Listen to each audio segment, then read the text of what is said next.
María Mercedes Cuesta, que sería la última en este primer debate de este proyecto de ley. Personas civiles que puedan suministrar información.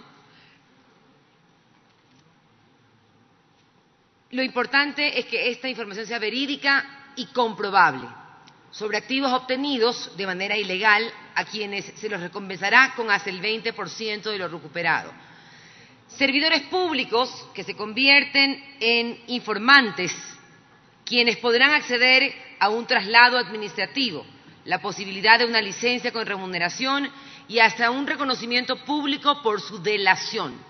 Y las personas que han participado en el delito, que lo pueden hacer a través de la suspensión condicional de la pena o la cooperación eficaz, figuras que ya están contempladas actualmente en el Código Orgánico Integral Penal.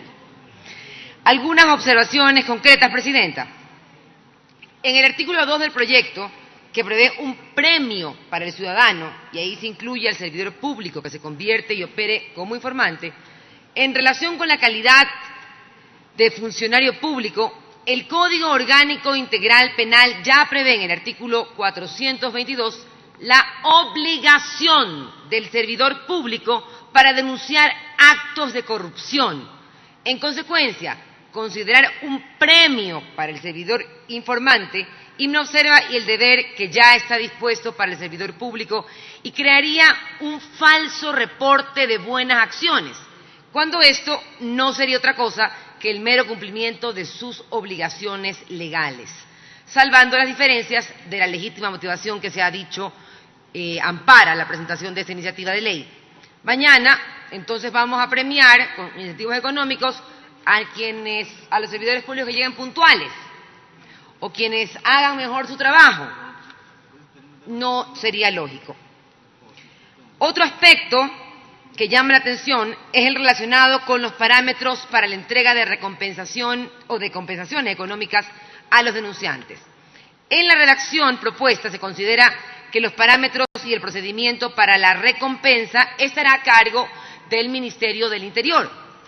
La institución natural para el establecimiento de los parámetros es sin duda la Fiscalía General del Estado, institución encargada de la investigación penal y la llamada a verificar la utilidad y fiabilidad de la información proporcionada por el denunciante. Ya lo he manifestado en proyectos de similar naturaleza, ratifico mi criterio sobre esta posibilidad que se plantea otorgar un premio al denunciante. El artículo 83 de la Constitución de la República del Ecuador señala entre los deberes y responsabilidades de las y los ecuatorianos denunciar y combatir con los actos de corrupción. En esa línea, todos los legisladores estamos llamados a mirar con amplitud el fenómeno de la corrupción en el país. También pensar en un equilibrio entre la necesidad de promover la denuncia por casos de corrupción y evitar los abusos por parte de quienes podrían convertir la denuncia en un oficio para extorsionar a los servidores públicos y también, ¿por qué no?, a los ciudadanos.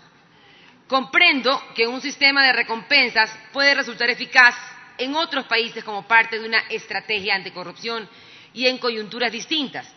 Sin embargo, creo que en el momento que vive el Ecuador, esta iniciativa lamentablemente podría presentarse para abusos, chantajes y extorsiones. En otro aspecto, el artículo 5 del proyecto prevé reformas a la Ley Orgánica de Garantías Jurisdiccionales y Control Constitucional. Se entiende que la intención del proyecto de ley es la recuperación económica a través de la determinación de responsabilidades patrimoniales. Aquí es necesario mirar el texto de los artículos 77 y 78 del Código Orgánico Integral Penal vigente, que ya prevén la reparación integral de los daños y los mecanismos para aquellos cuando se ha verificado la comisión o el cometimiento de un delito.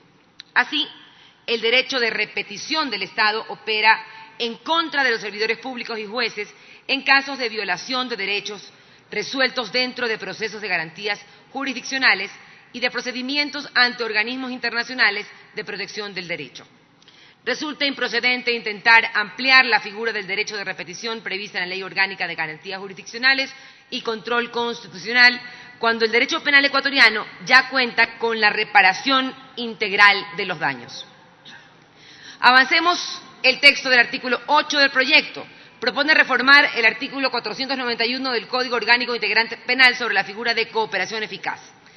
Cabe señalar que el texto vigente de la cooperación eficaz se muestra suficiente para los efectos que se persigue, tal y como se ha previsto esta herramienta investigativa. Es innecesario detallar cada una de las formas en que se puede cooperar. El texto vigente ya prevé el suministro de datos, instrumentos, efectos, bienes o informaciones precisas, verídicas y comprobables que contribuyan necesariamente al esclarecimiento de los hechos de investigación o investigados o permitan la identificación de sus responsables o sirvan para prevenir, neutralizar o impedir la perpetración o consumación de otros delitos de igual o mayor gravedad. Disposición que sin lugar a dudas contempla también la información que permita identificar el destino de los bienes, que es lo que hoy se permite insertar. Finalmente, no veo que se haya insertado una sanción administrativa a quien denuncia sin fundamento. ¡Ojo! Y lo único que hace es dañar la honra de las personas, porque para eso sí hay maestrías aquí para muchos, ¿no? En dañar son expertos.